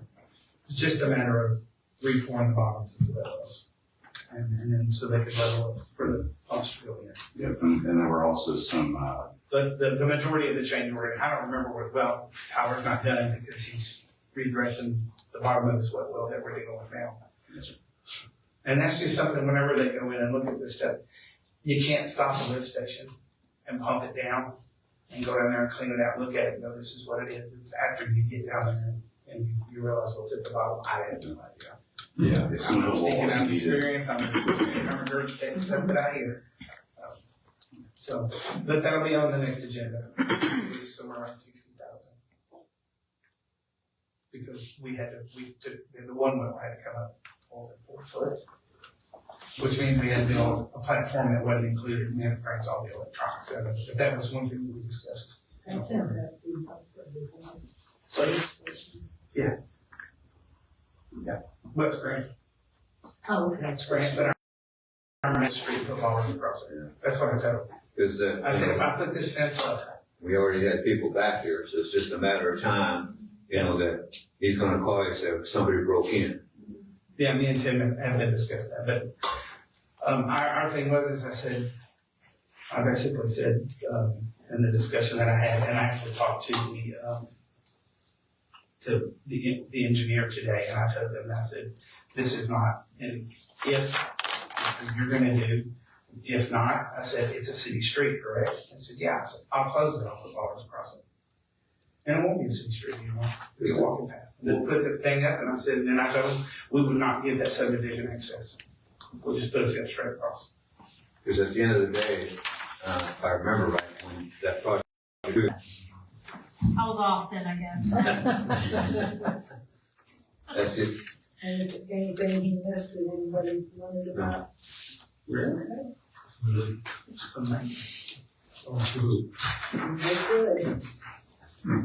Okay, the announcements. Planning board meeting potential, does it look like there will be one? We will. Okay, so there'll be a planning board meeting next Tuesday at 6. And then our next commission meeting will be May 12th at 6. Is anybody aware of anything else? That's all I know. So we will go to public participation, so, yes, ma'am?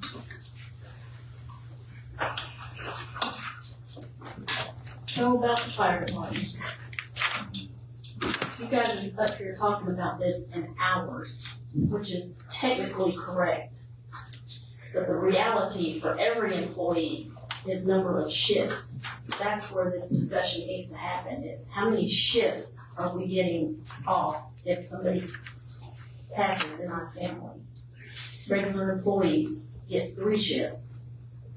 The fire department should also get their at least 1 shift, because theoretically, hypothetically, they have a family emergency the day before their shift starts, they would get 24 hours. They would still have 1 day left in that shift. Who's gonna handle that kind of a situation in 24 hours? They're not. So reality is you should be speaking about this in shifts rather than hours. And also just personally, has any of you ever stood in your kitchen and watched your husband hit the floor? Because if you have, these guys were the first ones at my house, picking all up off the floor. They deserve a shift off to handle their business. They're the first ones to walk into a burning building to save your life, your family, and your dog. Because they have oxygen masks for dogs on the truck. And I think that's a shame. I think it's a shame, and it's a disservice to our firefighters that we have an elected official saying, no, 24 hours is all they should get. That's a disservice to this community. It's a disservice to the firefighters. It's a disservice to the profession to say that they deserve no more than 24 hours away to handle bereavement. Anyone else? Yes, sir.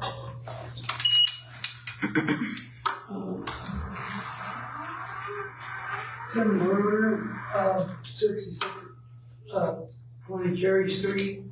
I discussed a little bit with you this morning, and I wanted to bring it up about, since we're having all this work done on Cherry Street now, the post office has informed us that they're going to stop delivering to most of the street until after you guys get everything done. And then we're gonna have to go down and get post office boxes to get our mail from, which is kind of a pain in the ass for a lot of people.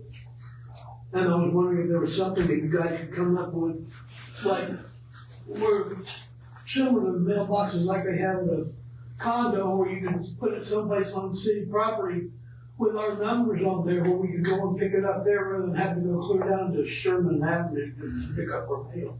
Plus, like I said, my P.O. box that I just rented for 3 months was over $70. And so that's just another added expense, and I'm hoping maybe you guys could talk about it, maybe come up with another idea.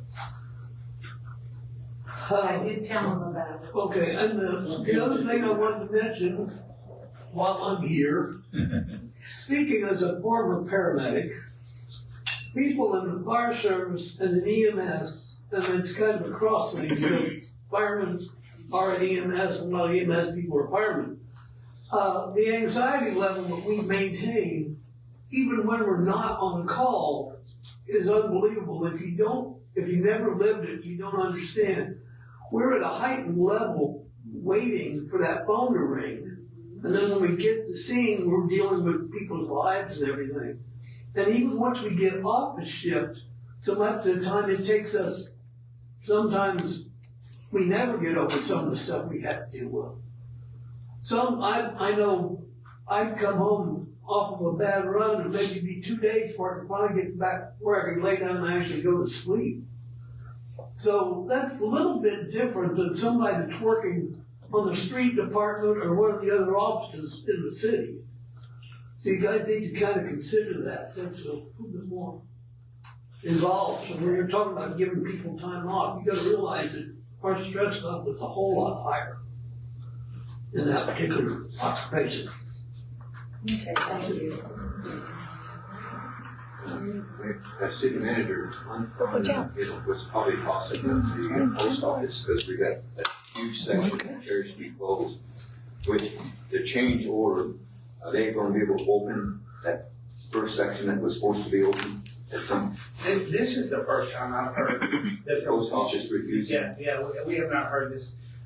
I will attempt, I'll try to contractor seal it. I mean, even though the whole entire street is technically You closed. can still drive through. You can still drive down through. Right, because you're not stopping residents from going out of their house. No, not at all. So Okay. this is, Okay. unfortunately, I will tell you, that we have so many problems with the post office. Okay. I mean, at one point, one of our girls told us, said, hey, I'm gonna go on vacation, somebody will be taking my spot. We didn't get the mail for 4 days, we had to go down and get it. This is just, and we can't deal with not getting mail, especially when we have utility bills and stuff coming in. Right. This is a constant problem that the city's had. There's times when we'll get stacks of return mail, and I'm not talking about a stack, I'm talking about a stack of return mail. And we could have 3 months of return bills from one address in that stack. It's just, Ashley knows. We had 12 months worth one time, or one person, 12 of their bills. I mean, it takes that long for us to get a return, it's, I don't know what to do, we've tried. I know Yeah, other we tried people to in talk to- Callaway have issues, cause I see stuff posted on Facebook in different neighborhoods about the mailman's delivering to the wrong address, or he's not delivering mail to us. I mean, our the one girl that comes in, thank goodness, she's great. She is great, but she can't be great at everything. Right. And when she's gone, everything falls apart, and, she only delivers what's given to us, so I will go down and try to make contact. Oh, we need to talk to the postmaster. We had several, this is when I was still up front, we did have an inspector with the post office come into City Hall, and Lisa showed him all of it, showed him the boxes and boxes we had of returned mail. And then, of course, it was, we'll take care of it, I'll figure out what's going on, Right. but it hasn't changed since then. But let me investigate it. I'll do my best to figure out what's going on and why they won't. Maybe, it's probably somebody, I don't hesitate. It's probably somebody being lazy. They see a barricade, go up, can't deliver there. It takes 15, 20 minutes off my time. I can go home early. The man of the post office actually told us there were several people that have already gotten PO boxes down there off of Cherry Street. They're making money. Yeah. They're making money. How much is that PO box now? Well, I got the second from you got the real small ones and you got the next size up. Mine was the next size up. It was like $72 for 3 months. Wow. And if it goes, Really, one more thing. Okay, I just wanted to make sure we. We done talking about that. Good, Mr. Haynes, please. I didn't want to forget. Oh, one more thing, sit down. Don Hennings, 431 Tank Pass. What's the status on our Bacon Plaza money getting back to the money? What's the status on that? Do you know anything? You probably don't. I have no idea. Yeah. It's been turned over. It's turned over to the attorney, the attorney's doing everything. I To litigation. have not got an update, but I will. That's one. You know what? I'll throw about it. Well, let me put that on my list. Thanks. Obviously, we haven't gotten the money. Yeah, right.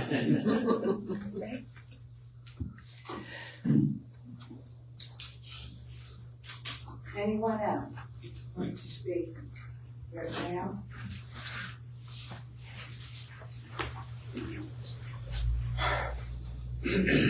Teresa Langston, 6031 Lincoln Street. I just want to say that I think we should give the fire department one shift, whether it be 48 hours, 24 hours, whatever their shift is. They sacrificed a lot for us. They sacrificed a lot of family time. They sacrificed a lot of time with their children. They miss, events for their kids. And what are they doing? They're protecting us. People have medical emergencies, fires. they risk their lives every day. They risk their lives more than the person, collecting the money for the water bill and stuff. And the regular employees that work 8 hours a day, they get to go home to their families every night. They don't have to worry about running into a burning house to save somebody. You don't have to worry about, performing CPR on somebody to save someone's life or cutting somebody out of a car. I think that a one-shift or bereavement is not asking too much to support our fire people. Okay, thank you. Anybody else wants to speak? I'm not. As I'm saying, already, the crowd's gotten pretty intense. Yep, that's it. You ready to motion to adjourn? I will adjourn, so thank you all for speaking tonight. Well.